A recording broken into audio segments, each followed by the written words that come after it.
Assalamualaikum warahmatullahi wabarakatuh. Perkenalkan, kami dari kelompok 3. Di sini kami akan memperkenalkan budaya Turonggo Setio Budoyo dari Kota Bangun 3.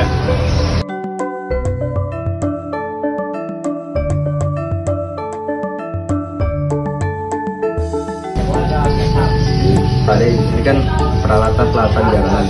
Ini dalam peralatannya apa saja itu? Oh, jadi gini, kalau namanya kesenian itu harus mungkin peralatannya.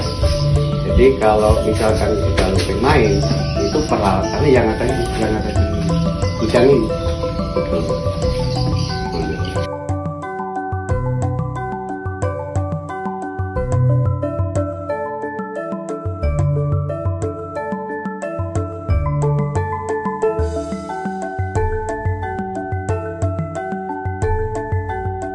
Kuda lumping. Jadi gerakan para pemain kuda lumping ini tergantung dengan ini apa-apanya suara kencang. Jadi pengendangnya sampai sekarang masih ada, juga belum sampai tua, usia lanjut saya sudah usia lanjut.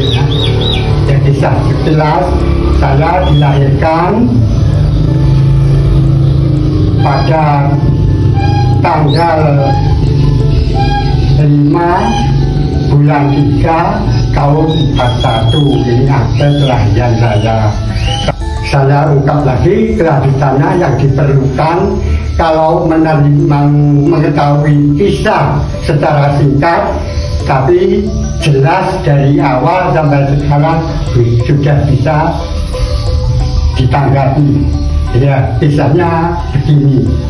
Ini tentunya suara ini disampaikan sambil bernyanyi, karena suara saya nggak menguasai untuk bernyanyi, tapi bikin kata-katanya atau nada lagunya ini bisa nyanyinya. Saya nggak berani nyanyi di pentas, suara saya kurang memadai, apalagi kemerduannya sangat terbawah banget. Ada kata-kata atau menyuarakan lagu suaranya nggak nyampe gitu ya. Kisah dari pertama ya, saya katakan secara langsung. Kuda lumping Turonggo mudo kisahnya. Ya, ini nanti ada ulangan bila mau dicatat atau secara rekam. Ini persatuan warga DPSP 3 8 Oktober 83 membentuknya.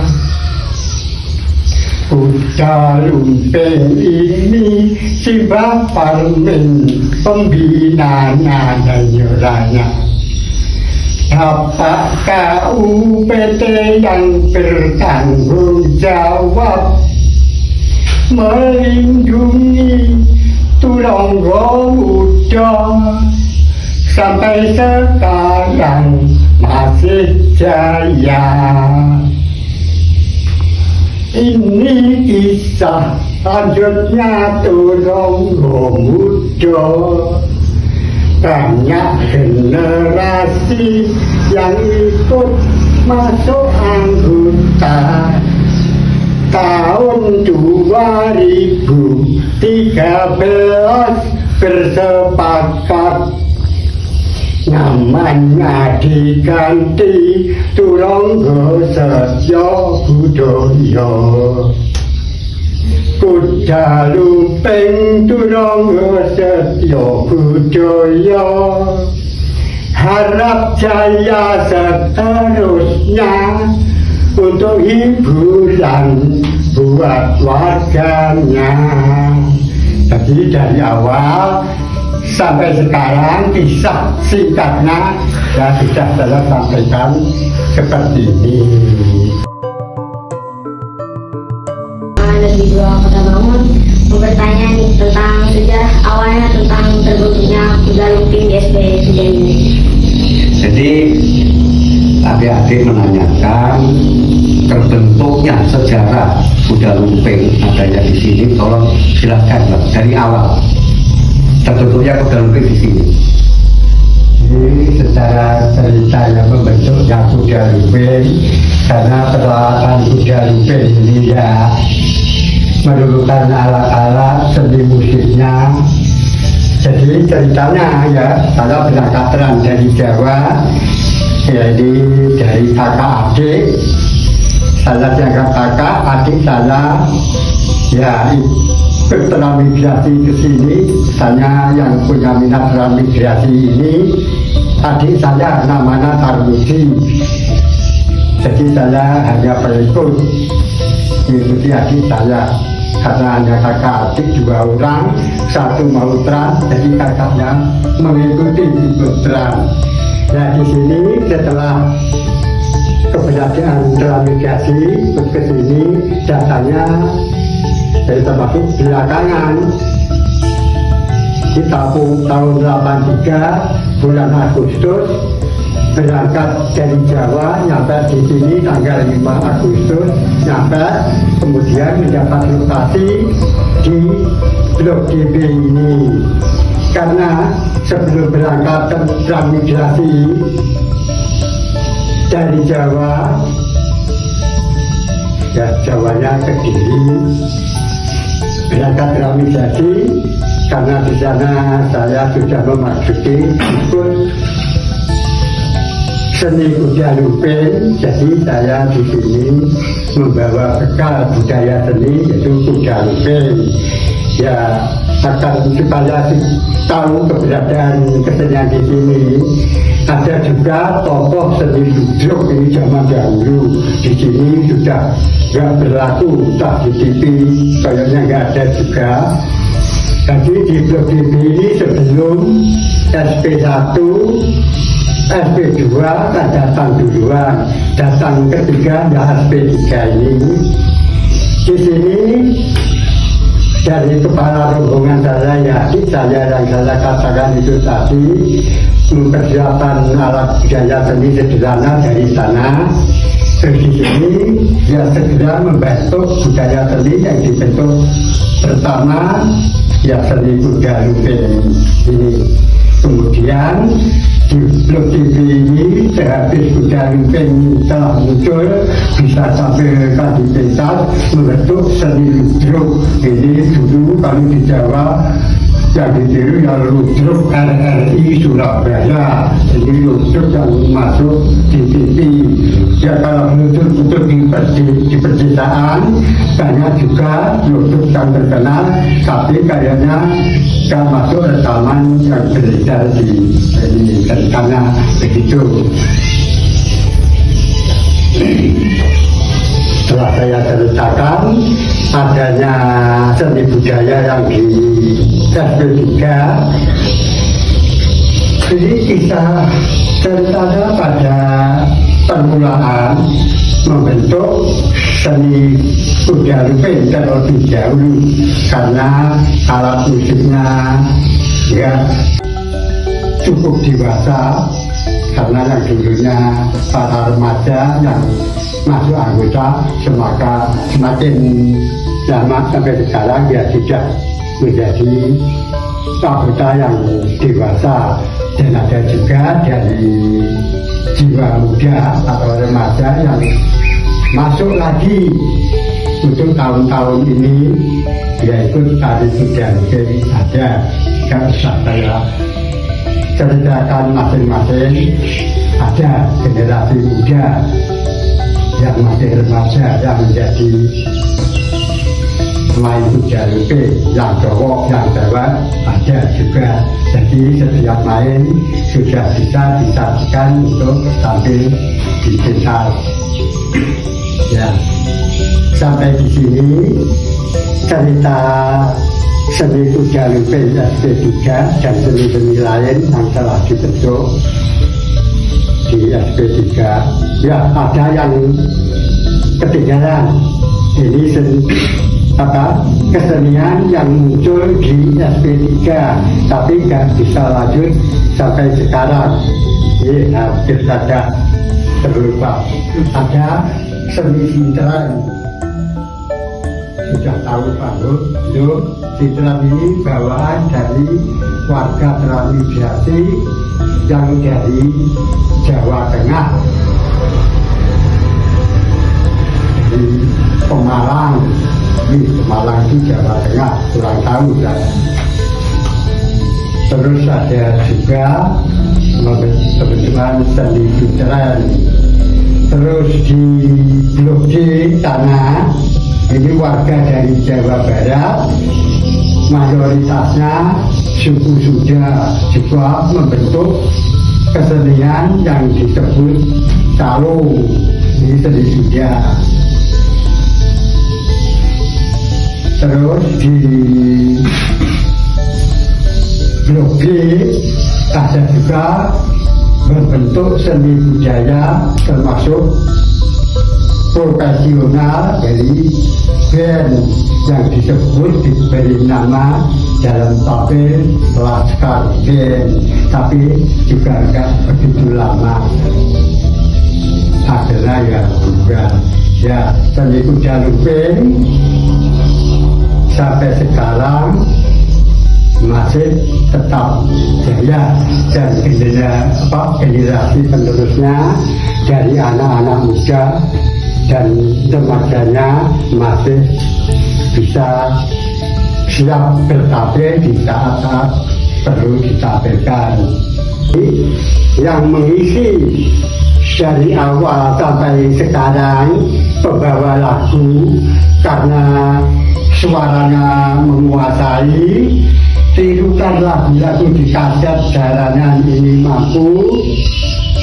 Ini juga sudah tua, sudah usia lanjut apa belum, ini masih ada, masih aktif pada penampilan seni kuda lumping Turogo Setio Budoyo ini. Namanya Bapak Sukamdi, ya warga SP3 juga, rumahnya dekat dari dusun ini di sebelah kanan saya.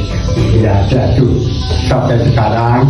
Ya kalau karena yang dari pemuda belum ada yang kelihatan minat mau bernyanyi, apa ya mau, apa merasa gak bisa ini karena belum pernah ada yang tidak punya minat mempelajari seni-seni yang beredar di kaset lumping.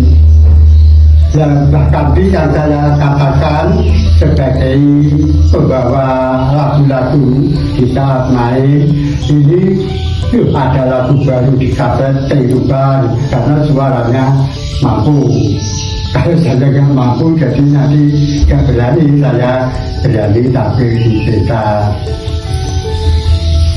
Ya, itu acara yang saya sampaikan mengenai seni kuda lumping, istilahnya di SP3, ya saya ulang bercerita. Ini mulai membentuk tahun 83. Seni ludruknya mungkin tahun 84, tapi tidak lanjut sampai sekarang, jadi sudah saya sentuh kata saya, ya kalau sudah ditelitikan seterusnya karena sudah bubar, ya tinggal seni kuda lumping ini. Jadi alat-alat seni kuda lumping mendapat seni kuda musik yang asli dari pembimbing alat seni yang dari atas, entah bikinnya di mana, jadi punya alat seni kuda lumping yang asli bikinan tukang bikin, begitu aja. Kemudian seni ludruknya begitu juga, kuda lumpingnya sudah layak ditampilkan, juga seni ludruknya juga dibentuk. Ini kisahnya di SP3 seni ludruk, pelatihnya ya membawa tokoh budaya seni ludruk, namanya karena sudah tua bisa dipanggil Mbah Sumarto. Orangnya sudah lama pulang ke Ramadullah, jadi tinggal kisahnya kalau cerita sekarang ini. Lalu ada juga tokoh seni yang ikut transmigrasi di sini seni wayang kulit. Sudah pernah nonton seni wayang kulit atau belum? Karena ini ya juga dari dulu sudah semakin berkurang. Tapi kalau di televisi, karena ini seni budaya Indonesia, saya sok ada seni wayang kulit yang ditampilkan di TV. Tentunya ya tak mau, biarpun dulunya kalau orang tua seperti bapak saya memang kesukanya seni budaya itu ya itu wayang kulit. Yang agak muda-muda lagi seni ludruk. Seni ludruk itu kan biasa ya dulunya bahasa Jawa, tapi bahasa Indonesia-nya dipakai juga. Ya seni ludruknya pertengahan selama transmigrasi ini sudah semakin berkurang. Pemainnya banyak yang tidak sempat, ada yang pulang ke Jawa, jadi mengalami macet. Seni kuda lumpingnya mulai dari membentuk semakin lama banyak generasi yang tidak tadi saya katakan ikut masuk. Kemudian tahun 2013 seni kuda lumping kita ambil kesepakatan ganti nama, dinamakan Pulau Bogor. Nanti dulunya Pulau Bogor itu. Tahun 2013 ganti nama sampai sekarang masih tetap jaya. Mudah-mudahan masa kelanjutan seni budaya kita, seni Jawa Kuda Lumping ini bisa lestari sepanjang umur para generasi penerus, generasi penerus sampai kapanpun mudah-mudahan bisa tetap lestari untuk pengisian budaya seni di SP3 ini supaya bisa berkembang lebih maju lagi untuk menghibur para warga di SP3 dan sekitarnya. Kalau saya di waktu lain ya masih bisa ikut, ada yang membawa ke tempat penampilan di PK.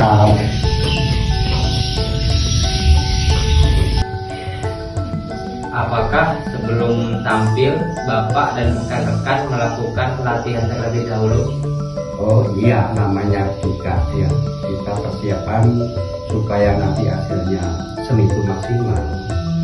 Itu pasti latihan dulu biar hasilnya bagus. Karena kalau namanya kesenian tanpa latihan itu tidak akan terjadi hasil yang baik. Jadi kita harus persiapkan memang itu latihan.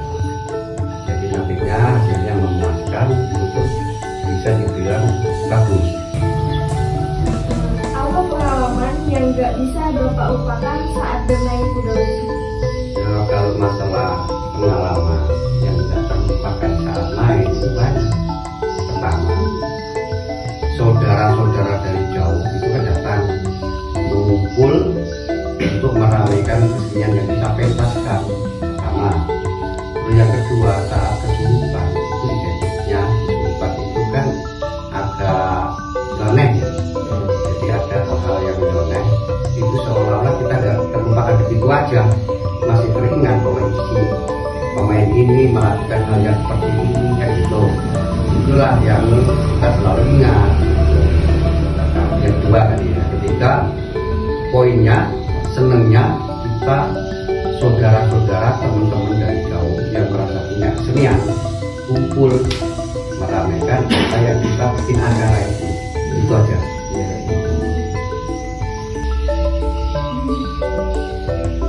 Apakah kuda lumping ingin menyampaikan pesan tertentu atau hanya sekedar hiburan saja, Pak? Menurut kami penerus generasi kuda lumping ya. Jadi